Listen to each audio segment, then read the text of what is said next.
দ্বীপ জেলা ভোলায় আগে বাড়ির আঙ্গিনা বা ছোট পরিসরে সুপারি গাছ রোপণ করতেন গ্রামাঞ্চলের মানুষ। তবে এখন বাণিজ্যিকভাবেই সুপারির বাগান গড়ে তুলেছেন চাষিরা।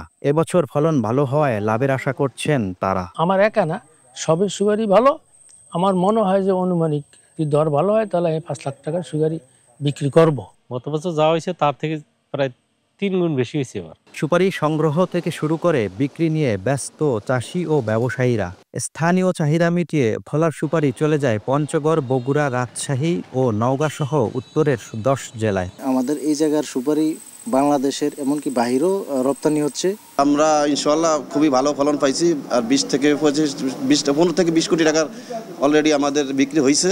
আর ভবিষ্যতে আরও 10-15 কোটি টাকার বিক্রি হওয়ার আশা আমরা করতেছি। পরিশ্রম ও খরচ কম এবং লাভ বেশি হওয়ায় আগামীতে সুপারি চাষ আরও বাড়বে বলে মনে করছে কৃষি বিভাগ। অধিক ফলনের জন্য যে কোনো পরামর্শের জন্য অবশ্যই আমাদের উপজেলা কৃষি অফিস, উপসহকারী কৃষি কর্মকর্তা আর সরাসরি যদি আমাদের জেলা কার্যালয়েও আসেন, তবে আপনাদের অধিক ফলনের জন্য, বিশেষ করে সুপারির অধিক ফলনের জন্য আমরা সর্বোচ্চ টেকনোলজিক্যাল সহায়তা করতে পারবো। এবছর জেলায় 13,500 হেক্টর জমিতে সুপারির আবাদ হয়েছে।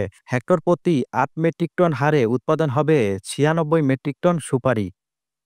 ছোটন সাহা, দেশ টিভি, ভোলা।